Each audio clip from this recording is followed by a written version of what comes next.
ఆయన ఏం మాట్లాడుతున్నాడో ఆయనకే తెలియదు. నిజానికి రేవంత్ రెడ్డి ఏమో బిఎస్ఎఫ్ అయిండు, బండి సంజయ్ ఏమో ఆర్పిఎఫ్ అయిండు. రేవంత్ రెడ్డి ఏమో బండి సంజయ్ సెక్యూరిటీ ఫోర్స్గా మారాడు.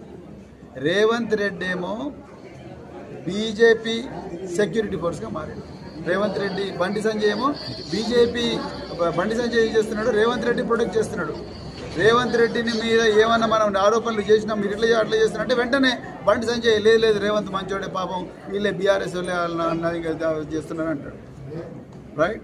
సో బీజేపీ వాళ్ళని ఏమన్నా అంటేనేమో రేవంత్ రెడ్డి కోపం. ఇంకో 3 గుర్తు చెప్పిండు. మేమందరం కూడా ఆర్ఎస్ఎస్ నుంచే వచ్చినాం, ఆర్ఎస్ఎస్ మూలాలేమో అవి ఇలా పార్టీలు వేరు కావచ్చు కానీ అందరం కూడా మరి సమతుల్యంతో చక్కగా సోదరభావంతో పనిచేస్తామని చెప్పి వాళ్ళు చెప్పిండ్రు. ఇలా బండి సంజయ్ కొత్తగా మళ్ళీ కొత్త తీసుకొచ్చి బీఆర్ఎస్ తర్వాత కాంగ్రెస్ ఒకటేనని చెప్పడం పూర్తిగా తప్పు. నిజంగా అట్లయితే మేము కాంగ్రెస్ పార్టీతో కొట్టాడాల్సిన అవసరం లేదు.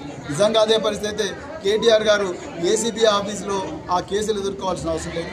నిజంగా అదైతే మా అందరి కార్యకర్తల మీద దాడులు జరగవు. నిజంగా అదే నిజమైతే ఇలా మా పరిస్థితి అంటే రోజు రోడ్ల మీద పోరాటం చేసే పరిస్థితి వచ్చేది కాదు. మేమందరం కూడా ఈ కాంగ్రెస్ పార్టీ బీజేపీ పార్టీ యొక్క రహస్య కూటమి ఏదైతే తెలంగాణ ఉందో వాళ్ళందరూ కూడా ఈ జాతీయ పార్టీలు 2 కూడా తెలంగాణను దోచుకోవాలని చూస్తున్నాయి.